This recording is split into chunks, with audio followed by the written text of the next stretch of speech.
Welcome to What You Didn't Hear, the podcast where history finally admits it left some stuff out. You know, the weird parts, the awkward parts, the we're just not going to talk about that in class parts. Every episode, we crack open the calendar, pick a date, and dig through history to find what actually happened.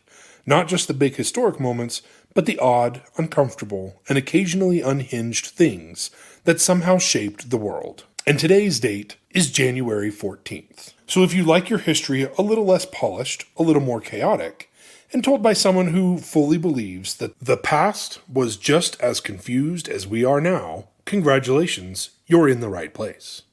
I'm Zane Gould, and this is What You Didn't Hear on January 14th. Hey, check it out! Back it up, yeah. Drop it down, make it shake. Ow! History, history, history, history. January 14th marks the date that the U.S. officially ratified the Treaty of Paris, officially ending the Revolutionary War in 1784. While this is a significant historic event, let's rewind way back and work forward with the lesser-known events that took place on this same day. Starting today, in the year 1129, the Council of Troyes in France officially and formally recognized the poor fellow soldiers of Christ and of the Temple of Solomon, more commonly known as the Knights Templar. Their endorsement from the Catholic Church would make the support of their organization a pious act, which greatly contributed to their membership numbers and finances. Non-combatant members, which made up around 90% of the Knights Templar, developed innovative financial techniques to help finance the Templars, which were the early form of banking in the West. The Templars maintained their power and presence in the Crusades for a little over 2 centuries, being one of the most skilled fighting units in the Crusades. However, in the 1300s, support for them declined due to their failure to maintain control over the Holy Land. In 1307, King Philip IV of France had many of the order's members in France arrested. They were tortured into giving false confessions and then burned at the stake for fabricated crimes. In 1312, Pope Clement V disbanded the order. Many of their assets and land holdings were dissolved or absorbed by other religious combatant orders. This is definitely worthy of a deep dive episode, so I will add it to my list.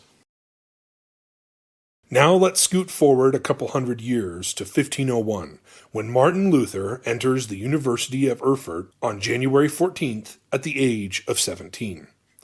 Martin Luther would be ordained into the priesthood in 1507, and would come to reject several teachings of the Roman Catholic Church, to include the papal authority and the Church's views on indulgences. Luther was the frontrunner for the Protestant Reformation and authored the 95 Thesis in 1517. In 1520, Pope Leo X demanded that he renounce all of his writings. However, Martin Luther refused and was excommunicated by the Church. He was later condemned as an outlaw by Emperor Charles V. Additionally, he is accredited with translating the Bible from Latin to German, making it far more accessible to common people so that they could read the word themselves and not rely on priests to tell them what the Bible said. Martin Luther taught that justification is not earned by human acts, intents, or merit, but rather it is received only as a free gift of God's grace through the believer's faith. His theology challenged the authority of the papacy and the bishops of the Roman Catholic Church. In his later writings, such as On the Jews and Their Lies, Luther expressed strongly anti-Semitic views, called for the expulsion of Jews and the burning of synagogues. These later works also targeted Roman Catholics. While he did not directly advocate for the murder of Jews, his writings and rhetoric encouraged widespread anti-Semitism in Germany and the eventual emergence of the Nazi Party. Almost all of the anti-Jewish literature written by the Nazi Party references quotes from Martin Luther. On the 18th of February in 1546, Martin Luther would succumb to a growing list of health issues at the age of 62. Pushing into the following century, the Dutch East India Company conquers the city of Malacca, killing 7,000 inhabitants in the process. This would mark the end of Portuguese power in the region northwest of modern-day Singapore in Malaysia. Greater architecture constructed by the Dutch during their 180-year rule of Malacca still stands to this day. The Red Stadhuis, which is the governor's residence, and Christ Church. In 1690, the clarinet is invented in Nuremberg, Germany. So you can now blame the Germans for that awful squeaking sound we all have to listen to in band when we're just trying to enjoy the sound of an even mediocre saxophone player. I joke. Now, slipping away from Germany, in 1724, Spanish King Philip V abdicates his throne in favor of his 17-year-old son, Louis. However, that same year in September, King Philip returns to the throne after Louis dies of smallpox. Roughly 40 years later, the Third Battle of Panipat is won by the Afghani Durrani Empire. The mostly Muslim army defeated the Hindu army of Maratha in northern India. An estimated 70,000 are killed in the fighting, and around 40,000 Maratha prisoners are massacred in the aftermath. Less war, more music. In 1785, on the 14th of January, Wolfgang Mozart completes his string quartet number 19 in C, the Dissonance Quartet. It was the last of 6 quartets dedicated to Joseph Haydn. As a bonus, there were no clarinets, so give it a listen. But now, more war. In 1799, the U.S. government secured a contract to produce 10,000 of Eli Whitney's muskets. It took nearly a decade for the contract to be completed, and spurred the development of the American system of mass production and interchangeable parts. Side note, Eli Whitney was also the inventor of the cotton gin. In 1858, French Emperor Napoleon III escapes an attempt on his life by Felice Orsini, an Italian patriot who was later captured and executed for the assassination attempt. Exactly 2 decades later, in 1878, the U.S. Supreme Court rules that racial segregation on trains is unconstitutional. In exploration history, Cerro Aconcagua, a mountain in Argentina standing at 22,834 feet in elevation, is first summited by a European expedition led by British mountaineer Edward Fitzgerald. The Andes are filled with incredible mountains, and there are plenty of documentaries of people climbing in the Andes. All are worth watching. My personal favorite would be 180 Degrees South, an incredible tale of adventure and exploration. But no mountaineering documentary rabbit hole is complete without watching 14 Peaks and Meru. Remaining in exploration history, in 1911, Roald Amundsen's South Pole expedition from Norway reaches the Ross Ice Shelf in Antarctica. On the 14th of December in 1911, Roald's expedition would be the first to ever reach the geographical South Pole, 5 weeks ahead of the British party led by Robert Falcon Scott from the Terra Nova expedition. About a year after safely returning to their base, his party was informed that Scott and his 4 other party members perished on their return journey from the South Pole. In 1918, the USSR and Finland adopt the Gregorian calendar as their new standard. In the Middle East, the Iraq-Mediterranean oil pipeline goes into use for the first time in 1935. The pipeline was constructed by Iraq Oil Company and was 10 to 12 inches in diameter. It ran from northern central Iraq through Jordan and then through Israel, ending in Haifa, where the oil could be loaded onto ships in the Mediterranean. During World War II, in 1943, FDR travels from Miami, Florida to Morocco to meet with Winston Churchill, becoming the first sitting U.S. president to travel overseas by airplane. The purpose of his trip was to attend the Casablanca Conference. Back in music history, on January 14th in 1956, American rock star Little Richard releases the single Tutti Frutti. And music history adjacent, Elvis Presley is promoted to sergeant in the U.S. Army on this day in 1960. Only months later, Elvis is honorably discharged from the 3rd Armored Division and would serve 4 additional years in the Army Reserve.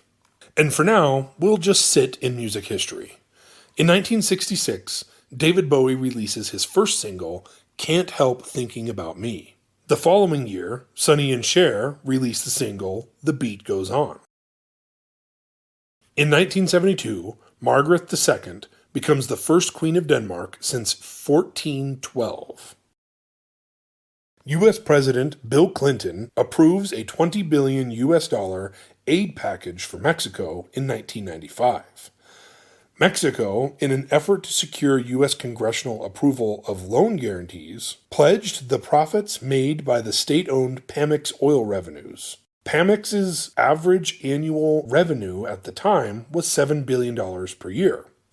The overall aid package included $50 billion, 20 of which came directly from the United States.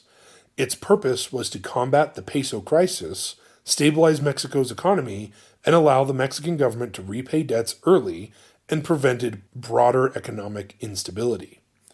Mexico repaid their debt to the United States ahead of the initial agreement in 1997, including $580 million in interest. And this is where we'll end the main segment of What You Didn't Hear on January 14th. And now it's time for Blind Date Through Time, the only dating show where the contestant, you, goes back through history to find an unexpected and timeless connection. Here is this month's mystery dating profile.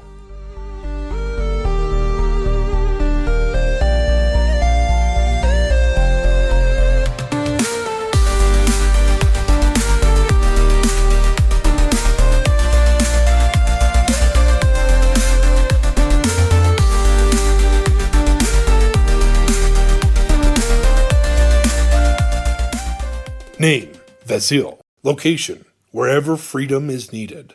Occupation, organizer, idealist, occasional monk. Relationship status, complicated by empires.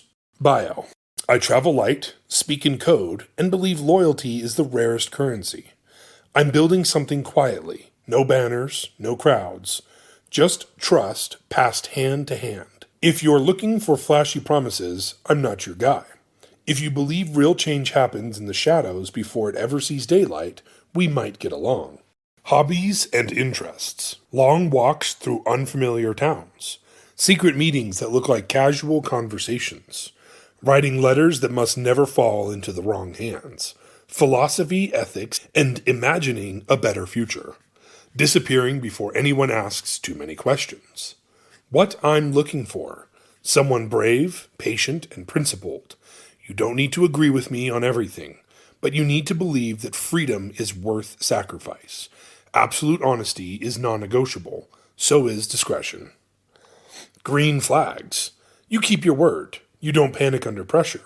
You believe all people deserve dignity. You understand why some names shouldn't be spoken out loud. Red flags. You work for the authorities. You ask too many questions too quickly.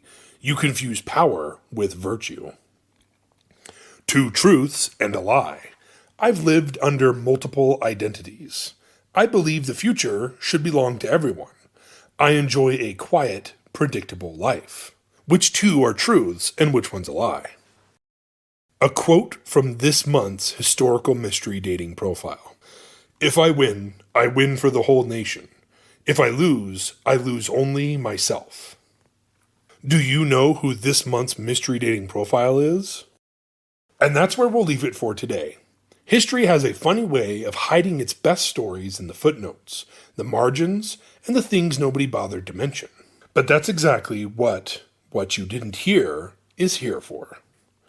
If you enjoyed this episode, do me a favor, share it with a friend, a history nerd, or that one person who always says, they never taught us this in school. Word of mouth is how this show grows, and it genuinely makes a difference. And if you've got a minute, leaving a review or rating on your podcast app helps more than you'd think. It tells the algorithmic powers to be that this show is worth listening to, and it helps new listeners find me. Thanks so much for spending part of your day with me. I really appreciate you being here. Until next time, keep questioning the calendar, because there's always more history that you didn't hear. Hey, check it out. Back it up. Yeah. Drop it down. Make it shake.